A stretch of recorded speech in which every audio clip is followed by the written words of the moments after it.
Muito bem, estamos lendo o livro do profeta Abacuque. A gente tem pensado aqui a respeito de lições importantes para as nossas vidas, e o culto hoje está todo em volta disso, em torno disto, né?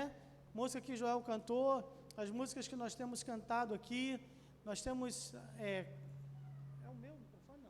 Não. Não.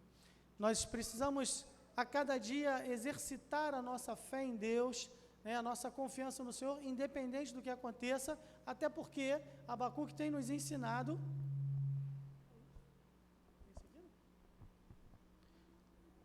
Abacuque tem nos ensinado que nem sempre a resposta de Deus vem no momento em que nós perguntamos. E muitas vezes, quando a resposta de Deus vem, ela não é aquela que nós gostaríamos de ouvir. E essa é uma pílula amarga de engolir, mas é algo que nós precisamos aprender a lidar e conviver. E aí nós acabamos de cantar aqui junto com o Joel, ouvi os irmãos doidos para cantar junto, né? Eu espero em Ti, pois sei que és fiel, mas eu também sei que os Teus caminhos são mais altos. Isto é Deus falando através do profeta Isaías, porque os meus caminhos não são os vossos caminhos, nem os meus pensamentos os vossos pensamentos, diz o Senhor.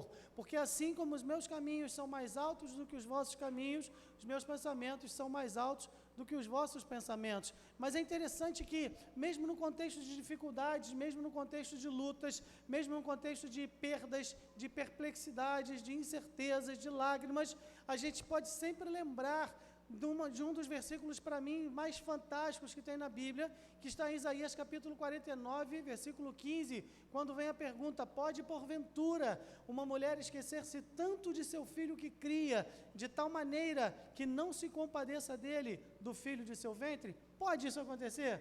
Claro que não, né? Eu tenho certeza que Gilza, Amanda, Cristina e todas as mães aqui não passam um dia sequer sem lembrar dos seus filhos, né?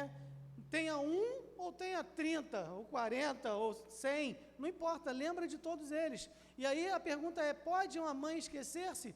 Todavia, ainda que dele ela se esquecesse, eu me não esquecerei de ti, ó Jerusalém. É interessante que o versículo seguinte diz: Jerusalém, nas palmas das minhas mãos o teu nome está gravado, está marcado. É fantástico isso, porque Isaías profetiza cerca de 740 anos antes de Cristo.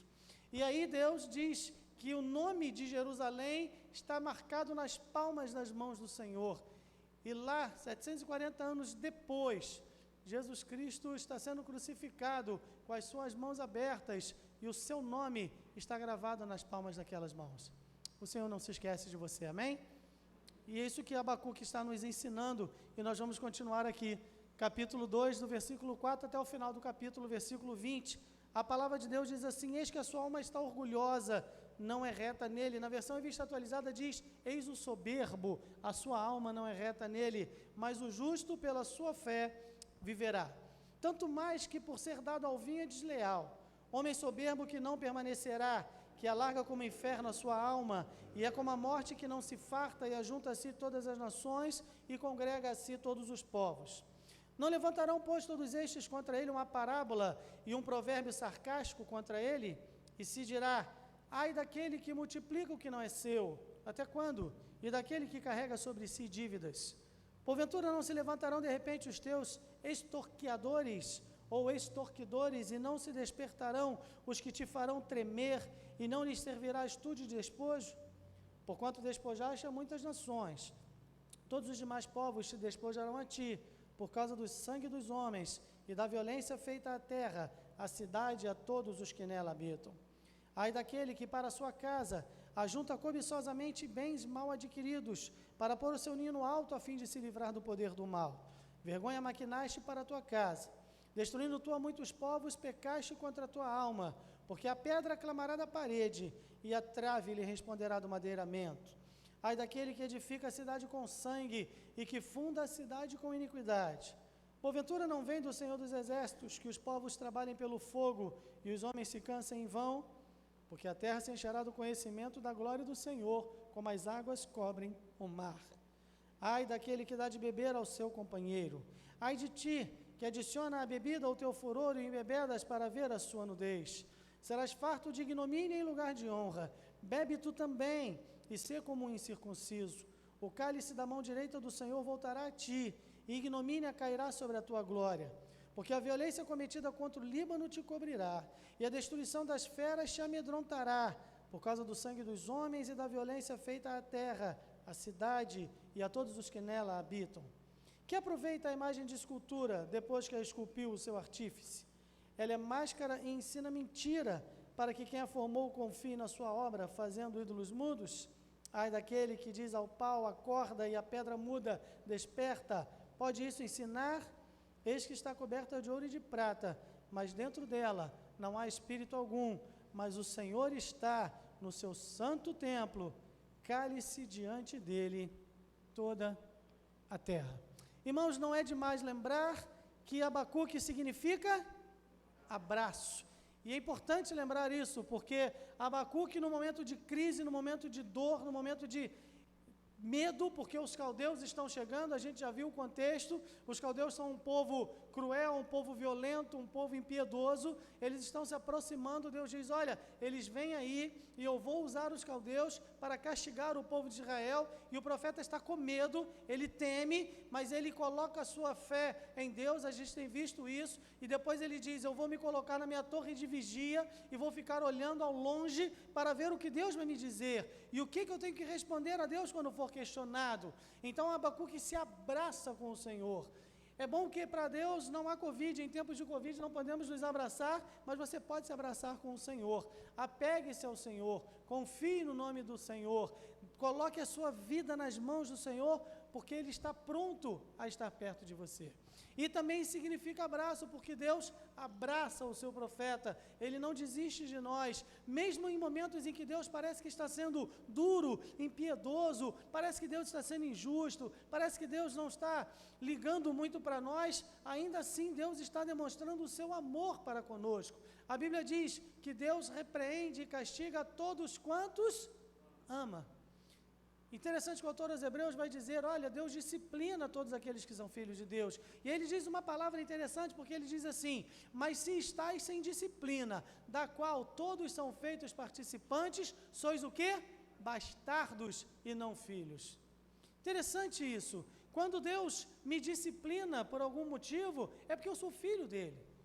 Deus me ama, Deus cuida de mim, Ele me corrige, Ele sabe que há coisas na minha vida que eu preciso acertar, coisas com as quais eu preciso me organizar, coisas que eu preciso deixar de lado na minha vida. Você tem na sua, há pecados em todos nós que precisamos deixar de lado.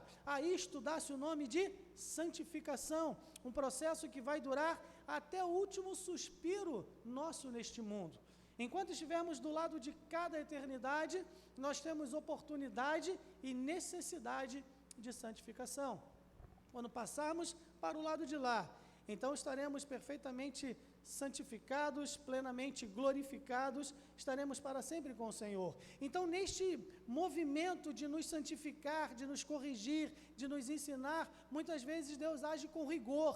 E a questão é, nós não gostamos disso. Ninguém gosta de ser repreendido. Ninguém gosta de ser chamado a atenção. Você não gosta, eu também não gosto.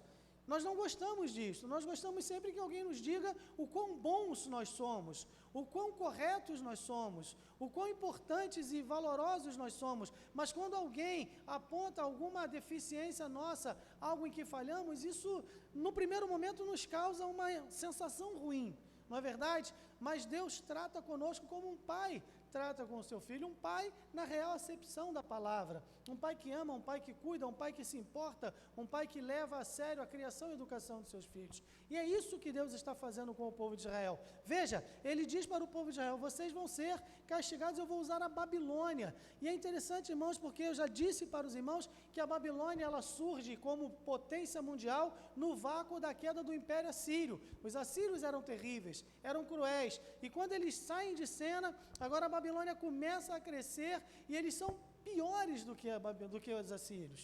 Eles são ainda mais cruéis, mais violentos. Eles praticam coisas assim absurdas aos nossos olhos e aos olhos de qualquer um que tenha um mínimo de bom senso ou de sensibilidade ou de empatia para com as pessoas. Eles eram terríveis e Deus diz, olha, ainda vai piorar. E aí Abacuque então, Senhor, mas até quando isso vai durar? Até quando eu vou clamar violência e tu não vais me escutar? Às vezes parece que Deus está surdo, ou parece que Deus não quer ouvir. Mas o profeta Isaías também vai nos lembrar: eis que a mão do Senhor não está encolhida para que não possa salvar, nem os seus ouvidos agravados, ou moucos, ou surdos para que não possa ouvir. Mas as vossas iniquidades fazem separação entre vós e vosso Deus. Em outras palavras, Deus está dizendo: olha só, muitas coisas que acontecem com vocês não quer dizer que sempre que você sofra, não quer dizer que sempre que você passe por um problema, não quer dizer que sempre que alguma coisa dê errado na sua vida, isso é resultado de pecado. Não, essa era a teologia dos amigos de Jó. Eles veem Jó naquela angústia, naquele tormento e falam: ah, você pecou, provavelmente alguma coisa errada tem, provavelmente você não é tão bom quanto as pessoas pensam. Não é isso que Deus está dizendo.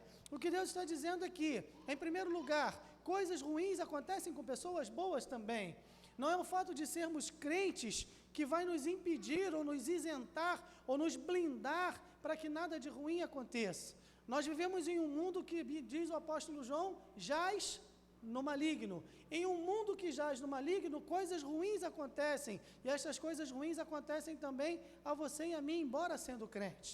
Em segundo lugar, Deus está dizendo que muitas vezes sim, Deus está chamando a nossa atenção. Deus quer despertar a nossa atenção, está falando: olhe para mim, olhe para cima, olhe para o seu Criador, aquele que te sustenta, que te dá pão, que te dá força para trabalhar, que te deu família, que te dá igreja, que te dá amigos, que tem estado com você, aquele que tem perdoado os teus pecados, aquele que tem sido paciente contigo. Olhe para mim, porque às vezes, irmãos, na nossa vida, nas nossas atividades, no nosso dia a dia, nós olhamos muito no sentido horizontal, mas Deus está dizendo: ei, aqui, eu estou aqui em cima. Deus está assentado no alto e sublime trono, e é para lá que nós podemos e devemos andar. Interessante que o homem é o único animal, né, falando no sentido biológico, que tem a capacidade de olhar para cima, de ficar com o seu pescoço virado para o alto, porque só o homem é capaz de adorar, né? O cachorro, mas o meu cachorro olha para mim, é verdade, né? O cachorro faz assim, ele levanta, mas ele não fica muito tempo, ou então ele tem que sentar nas patas traseiras para poder acomodar melhor. Você não, você consegue ficar olhando para cima, porque é para lá que nós devemos olhar. O apóstolo Paulo diz aos Colossenses: portanto, se já ressuscitastes com Cristo, pensar nas coisas que são de cima, onde Cristo está assentado à destra de Deus. Pensai nas coisas que são de cima e não nas que são da terra, porque morrestes e a vossa vida está oculta, guardada, protegida, preservada com Cristo em Deus.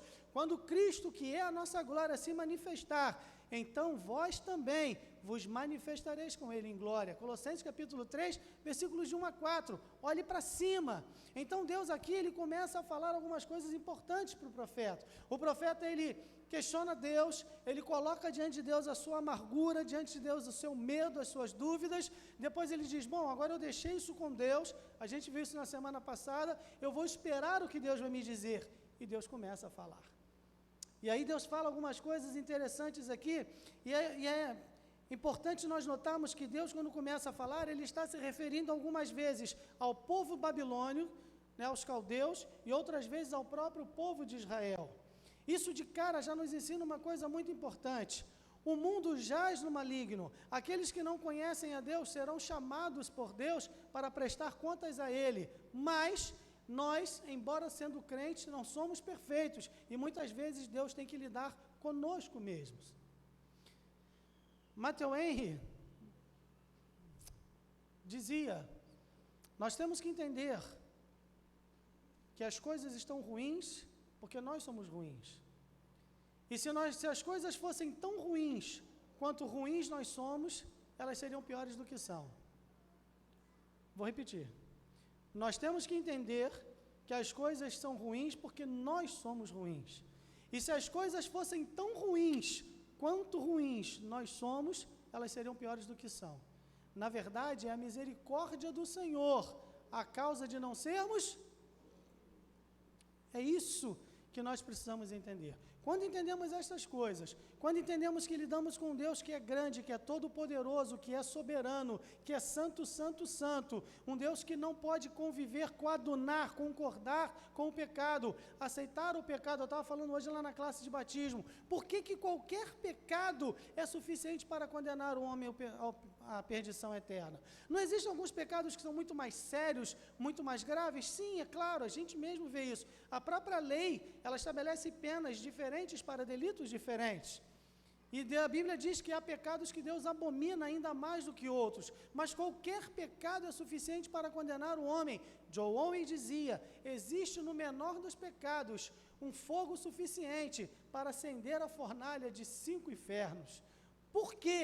Porque, na verdade, o problema do pecado, ele não é condenado na proporção da grandeza do pecado, mas da grandeza daquele contra quem se peca.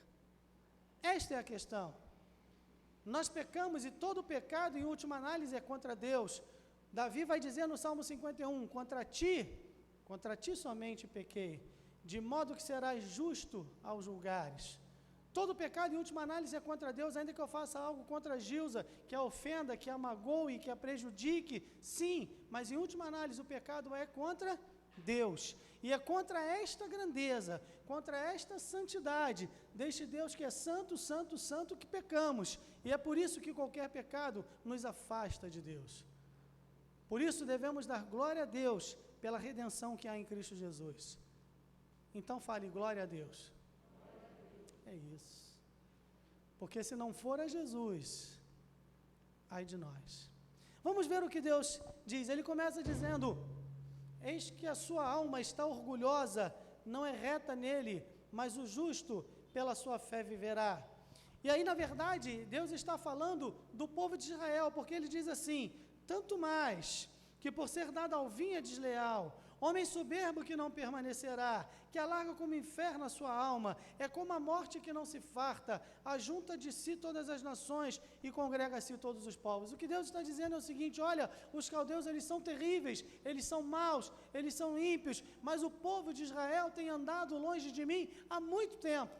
O povo de Israel tem presumido, cometido um erro, que, irmãos, é um erro muito sério, que nós, hoje ainda no século 21, cometemos. Nós presumimos da graça de Deus. O que é presumir da graça? Deus é um Deus de graça, de bondade, de misericórdia. E porque Ele é tão paciente, e porque Ele é tão amoroso, e porque Ele é tão cuidadoso, e porque Ele é tão perdoador, nós temos o mau costume de achar, ou de nos esquecer que há um limite para isso também. E nós presumimos que Deus estará sempre disposto a nos perdoar, independente das nossas atitudes. Sim, quando nos arrependemos, sempre há perdão. Deus está sempre pronto a perdoar, mas às vezes nós erramos, nós pecamos, nós somos indiferentes, nós vivemos uma vida cristã meia boca, vivemos uma vida cristã sem muito compromisso com o Senhor e achamos que está tudo bem. E aí quando Deus manifesta de alguma forma o seu desagrado, nós ficamos: mas Deus não é um Deus de amor? Sabe, irmãos, nós precisamos entender que a nossa vida com Deus, ela é tudo ou nada. Não dá para ser crente café com leite, aquele crente Raimundo, né, diz a música, um pé na igreja e um pé no mundo.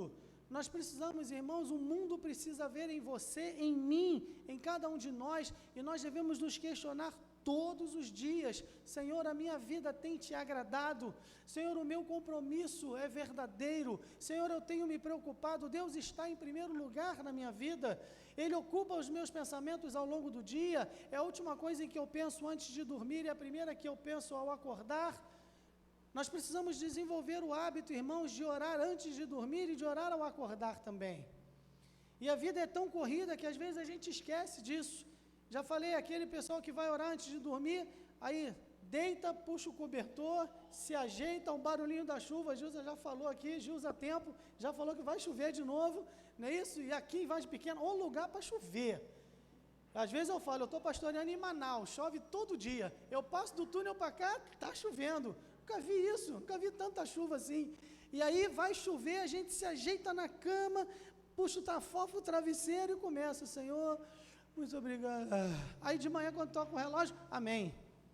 Não orou. Aí acordo então já atrasado, negócio que não existia no despertador de corda, né? Eu sou da época do despertador de corda, que você botava lá e tinha 2 campainhas assim e um badalozinho que ficava de aí ou você levantava ou você derrubava aqui. Mas graças a Deus derrubou muito, tá ali, né? Dava o tapa no despertador. Mas minha avó tinha um despertador da Kiengli, que nem quebrava aquilo. Eu jogava ele no chão e ele ficava e andando e não parava de tocar aquele negócio. Então tinha que levantar. Mas o celular é uma benção. O celular tem o soneca, né? Aí você aperta o soneca mais 5 minutos. Daqui a pouco ele toca de novo, você aperta o soneca e pode apertar 3 ou 4, sei lá. Na última você levanta já desesperado, porque já está atrasado, e aí não ora. Sabe, irmãos, são coisas que nós vamos, costumes e hábitos que vamos absorvendo na nossa vida, que vão nos impedindo de ter uma comunhão melhor com Deus. Nós precisamos parar um pouco, gastar tempo com o Senhor, porque a vida é corrida, todo mundo tem um monte de coisa para fazer. Mas a gente precisa de tempo para o Senhor, senão a nossa morte não se farta nunca, e nós nunca nos fartamos, e nós ficamos buscando coisas para fazer. E eu disse aqui no domingo passado, que somos a geração que mais reclama de falta de tempo, e somos a geração que mais gasta tempo na internet, nas redes sociais, e fazendo um monte de coisa que não edifica. Quanto tempo nós gastamos no TikTok? TikTok é um negócio sensacional, né? Tem uns vídeos ali, aí você vê um e vê outro, e o Instagram tem uns videozinhos, a Cleide segue um vídeo de uns gatinhos lá, e aí é um gatinho atrás do outro, e gato tem um negócio engraçado, e a gente vai, meia hora, 40 minutos, 1 hora, foi embora. E gastamos tempo no Facebook, ou sei lá, em que rede social seja, e reclamamos que não temos tempo. Precisamos de tempo ao Senhor. E depois ele começa a falar também contra os caldeus, no versículo 7, não se levantarão de repente os teus extorquidores, não despertarão os que te farão tremer, não lhes servirá tu de despojo, despojaste muitas nações, os demais povos despojarão a ti, por causa do sangue dos homens, da violência feita à terra, a cidade, todos os que nela habitam. Mas há um versículo interessante, que é o versículo 13, quando Deus diz assim, porventura, não vem do Senhor dos Exércitos, que os povos trabalhem pelo fogo e os homens se cansem em vão? Irmãos, isto é algo para nós pensarmos com seriedade. Os povos trabalham pelo fogo e os homens se cansam em vão. Nós gastamos tempo, energia, investimos o nosso melhor em construir tantas coisas neste mundo. E eu falei há algum tempo atrás também que os pais investem nos seus filhos, e isto é justo, é esperado e é lícito. Os pais querem que os filhos consigam posições melhores na sua vida, que os filhos tenham oportunidades que eles não tiveram. Claro, ninguém pode condenar um pai ou uma mãe por pensar dessa forma. Mas sabe, irmãos, nós precisamos ensinar aos nossos filhos, aos nossos jovens, aos nossos adolescentes, que eles podem ser o que forem, mas aquilo que eles forem, que eles usem para a glória do Senhor. É muito melhor que o seu filho seja alguém mediano na sociedade, seja um servo, uma serva de Deus, do que ser um mega empresário, ser um Jeff Bezos, como a gente viu no domingo passado, que gastou 48 milhões de dólares para construir um relógio na montanha, que tem um cuco do tamanho do Fagner, né, que a cada século ele vai sair dali da pontinha e falar cucu, e vai voltar, dizem eles que vai durar 10 mil anos, mas não ter a sua alma salva. Jesus pergunta de que adianta o homem ganhar o mundo inteiro e perder a sua alma. Então Deus vai dizendo, todas estas coisas vão ficar, tudo vai passar, tudo vai ficar para trás. Não estou dizendo para os jovens que vocês não têm que estudar. Não, pastor Dentro está dando desculpa para ninguém. Opa, vou largar o colégio, vou parar. Não faça isso. Estude, aproveite as oportunidades, aprenda o que você puder aprender, invista seu tempo, seus talentos, mas use tudo para a glória do Senhor. E aí Deus continua dizendo, e aí ele vai chegar no versículo 18, quando ele fala dos caldeus que eram um povo idólatra, um povo que tinha vários deuses, que aproveita a imagem de escultura depois que esculpiu o seu artífice. E aí depois ele diz no versículo 20, o Senhor está no seu santo templo, cale-se diante dele toda a terra. Aqui está o texto de uma forma muito resumida, mas eu quero destacar aqui alguns princípios importantes que Deus ensina para você e para mim nesta manhã. Veja, A gente viu o capítulo 1, o profeta Abacuque, ele começa a questionar a Deus do porquê das coisas estarem como estão. E aí ele coloca isso diante de Deus. E agora ele se posiciona para ouvir o que Deus vai falar. Deus agora está falando. E neste falar, Deus destaca aqui alguns princípios importantes para a nossa vida, para que possamos entender como nos posicionar neste mundo. Alguns deles já foram vistos aqui, mas ensinar é a arte de ser repetitivo, né? O professor é aquele que ensina e depois ele repete, até que os alunos entendam. Os pais precisam ensinar para os seus filhos, muitas vezes a mesma coisa, até que eles possam aprender. Alguns, né, bons filhos, como o pastor Fulvio, aprendem mais depressa. Outros filhos, assim, um pouco mais difíceis, como eu, demoram mais para aprender. Mas os pais, né, mães, avós ou tios, precisam sempre repetir. E Deus repete aqui alguns princípios importantes para nós. E veja, quando estes princípios, eles são absorvidos pelo profeta Abacuque, ele vai no capítulo 3 fazer aquela grande oração, que eu disse para os irmãos, que é uma das maiores, se não a maior declaração de amor incondicional a Deus em toda a Bíblia. Mas primeiro ele precisa aprender estes princípios aqui. Primeiro princípio, os eventos históricos devem ser interpretados à luz do reino de Deus. Irmãos, só se pode entender este mundo, só se pode entender a história em termos do governo de Deus sobre o mundo, sobre a igreja coletivamente e sobre a nossa vida individual. Por quê? Nós já vimos isto. Porque, na verdade, a nossa história está envolvida numa história muito maior. As nossas lutas fazem parte de um conflito cósmico. É a eterna luta do bem contra o mal, a luta de Deus contra Satanás, o reino celestial contra o reino das trevas.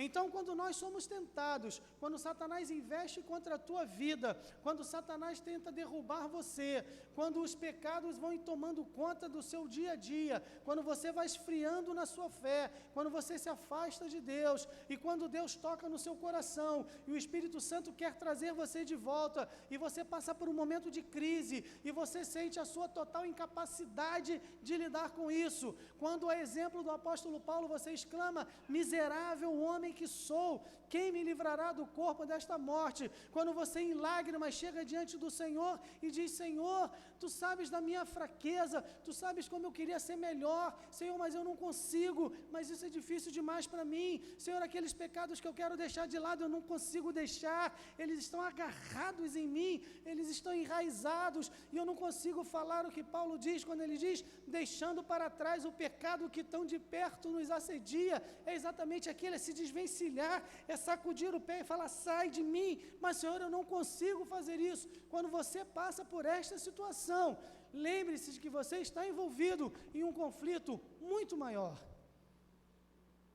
porque é o conflito do reino das trevas contra o reino de Deus. Tudo é o reino, tudo é o reino.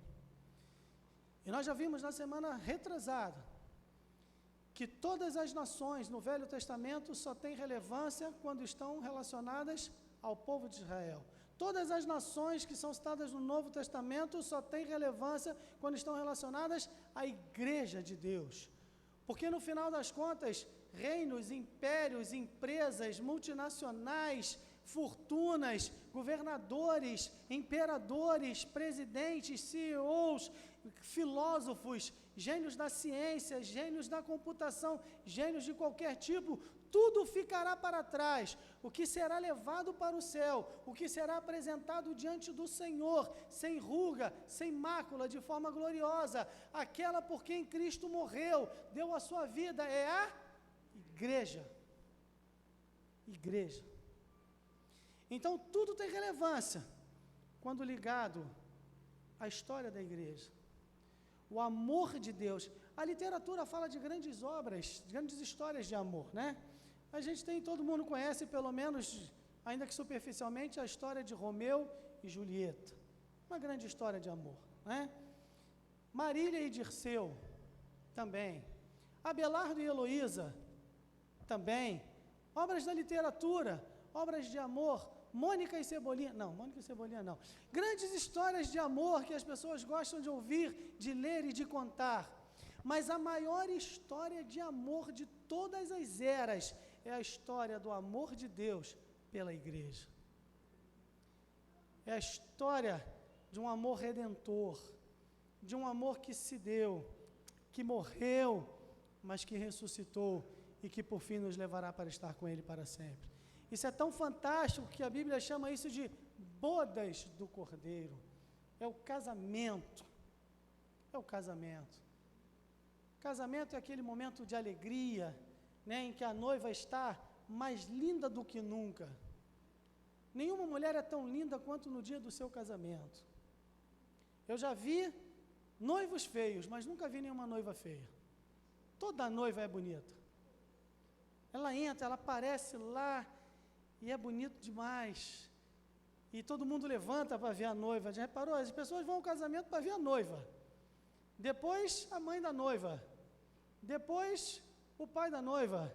O bolo, o vestido das madrinhas, a festa, a recepção. Faltou alguém? Ah, tinha o noivo.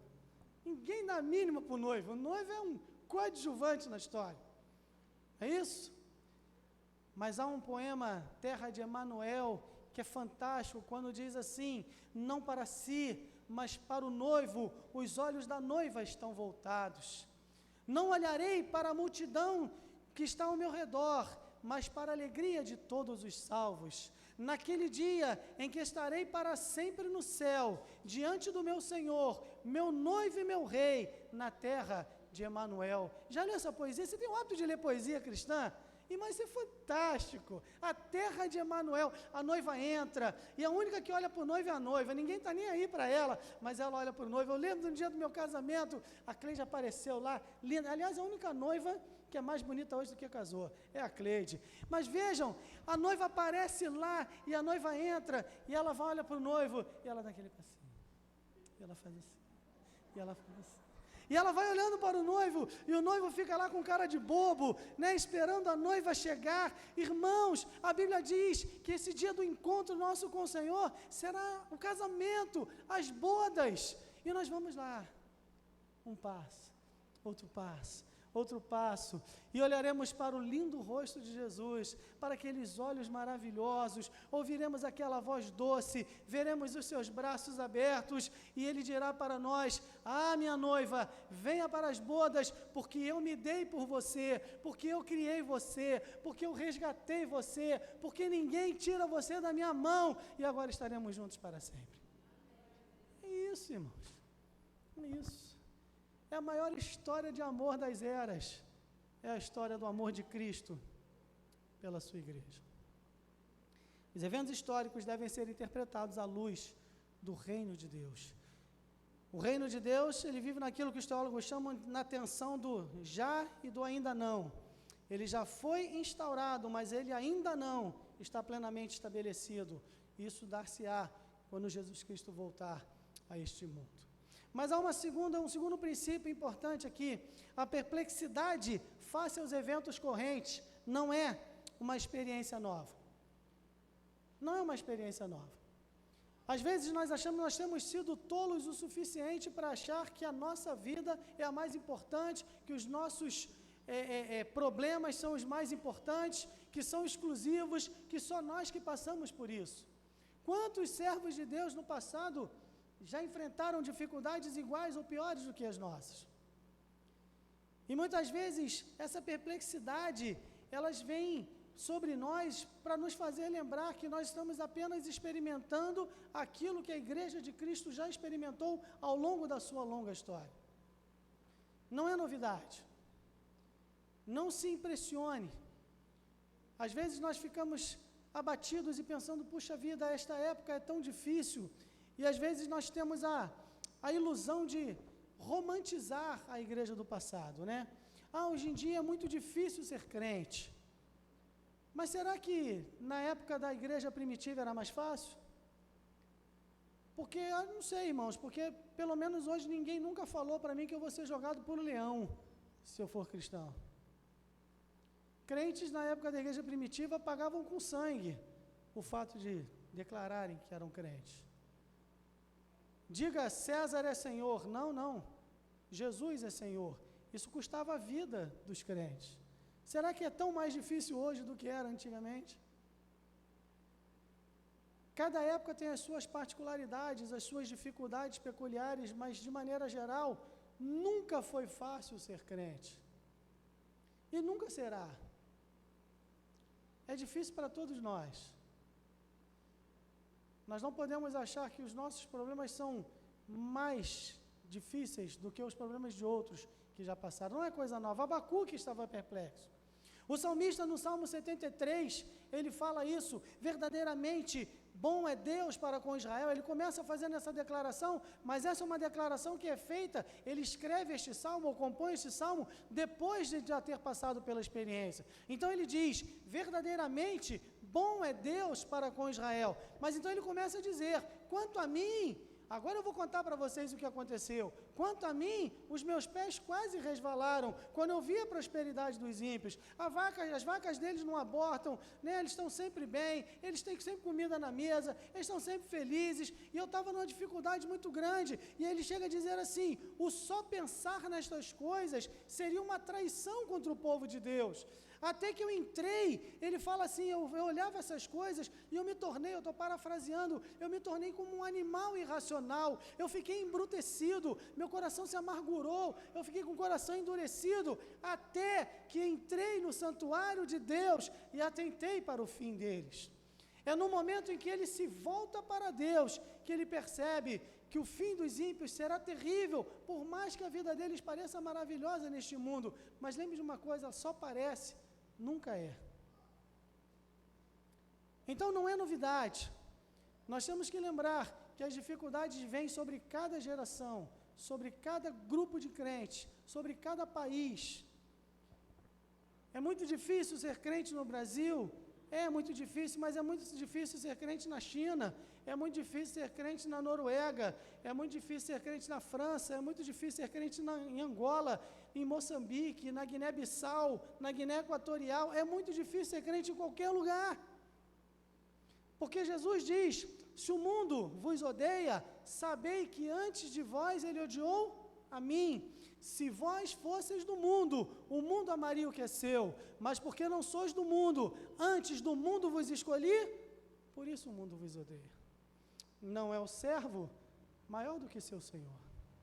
Se odiaram a mim, também odiarão a vós. Se ouviram a minha palavra, também ouvirão a vossa. Não é novidade, não é uma experiência nova, e nós precisamos nos lembrar disso, que cada época tem as suas dificuldades. Princípio número 3, eu tenho 5 minutos. Princípio número 3, só existem 2 modos de viver: na fé ou na incredulidade. Hebreus capítulo 10, 38 repete o versículo que nós lemos lá no começo: mas o justo viverá da fé, se ele recuar, a minha alma não tem prazer nele. Nós, porém, não somos daqueles que se retiram para a perdição, mas daqueles que creem para a conservação da alma. A fé de uma pessoa determina a sua conduta. Como você crê, assim você é.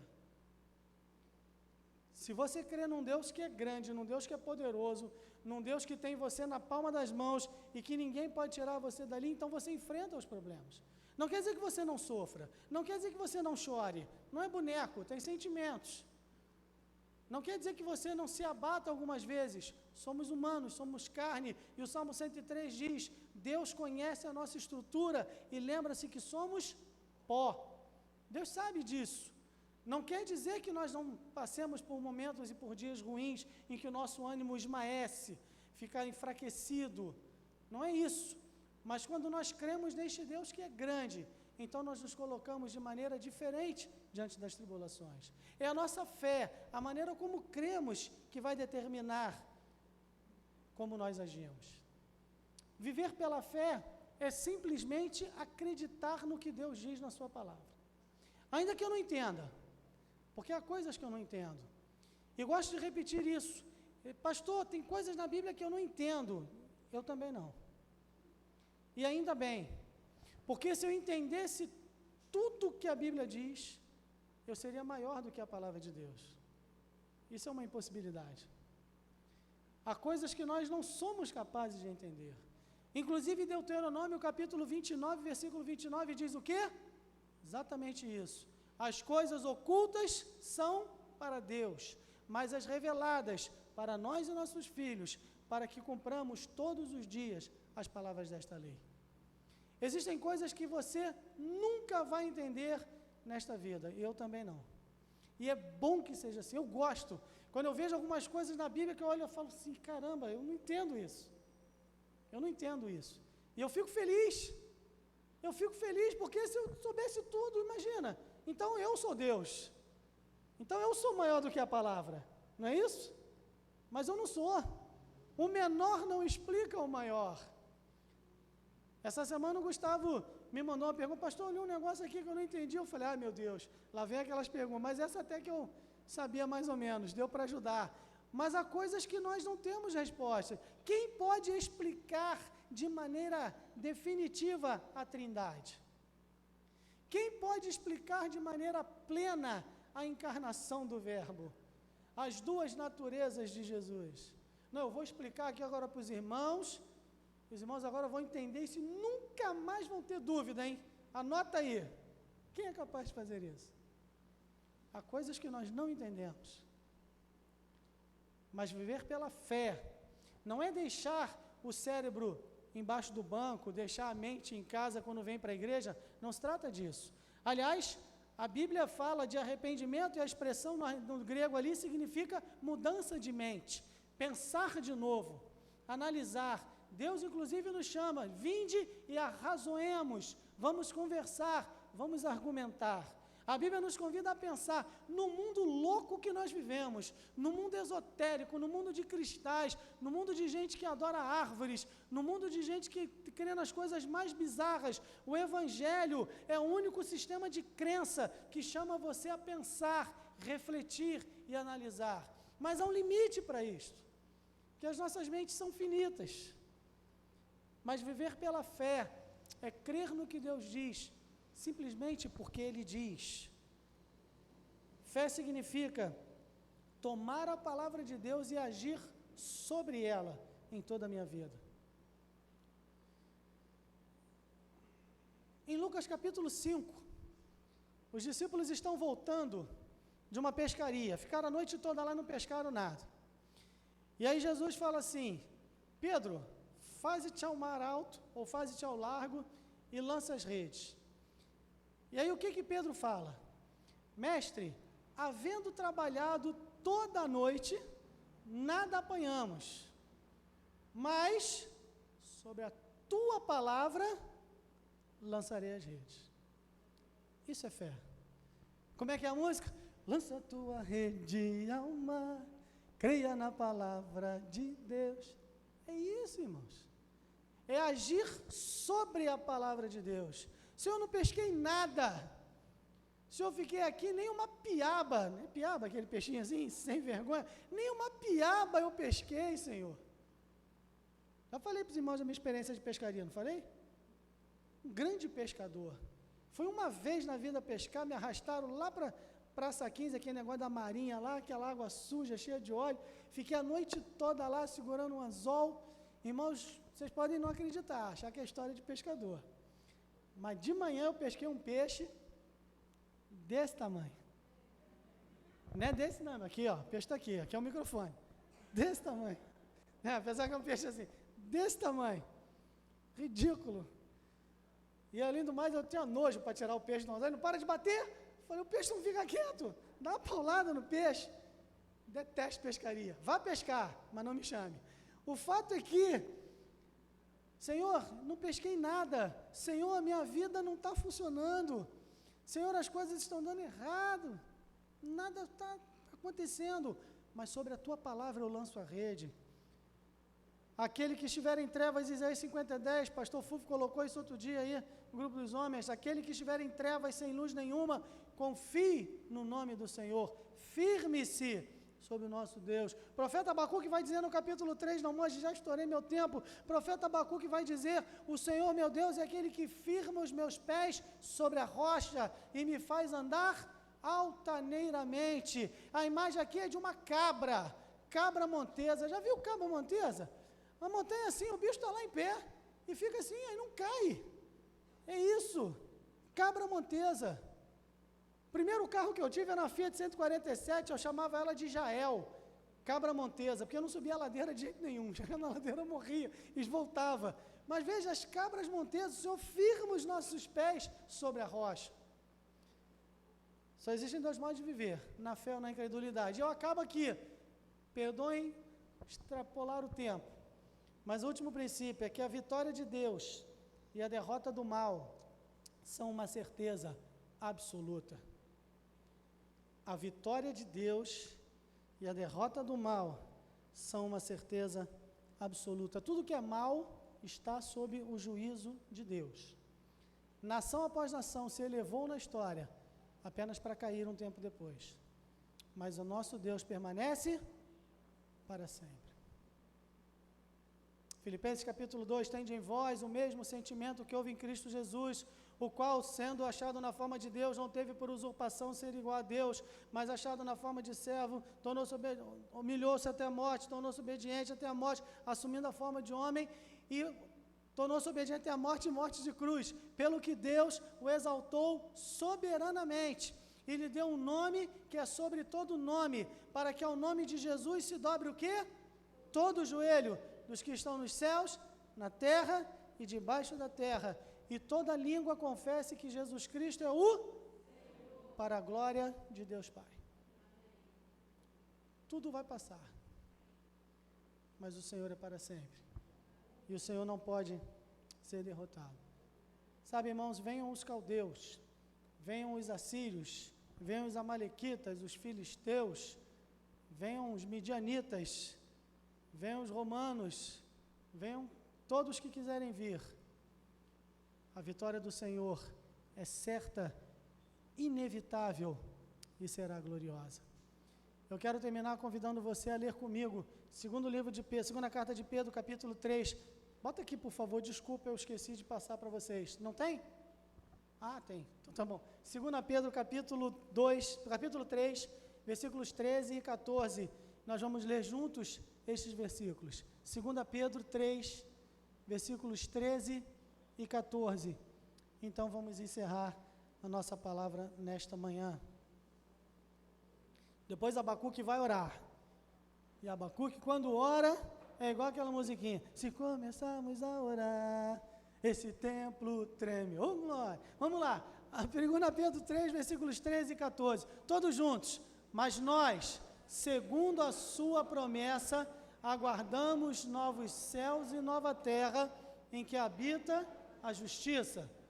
Por isso, amados, aguardando estas coisas, procurai que dele sejais achados imaculados e irrepreensíveis em paz. Nosso Deus nunca perde. Nosso Deus vencerá, tão certo como nós estamos aqui nesta manhã, tão certo como o ar que respiramos, tão certo como após a noite vem o dia, como após a chuva vem o sol, de forma inevitável o Senhor vencerá. Apegue-se ao Senhor, abrace-se com o Senhor, confie nele, e o mais ele fará. Se sabeis estas coisas, bem-aventurados sois, se as fizerdes. Que Deus te abençoe.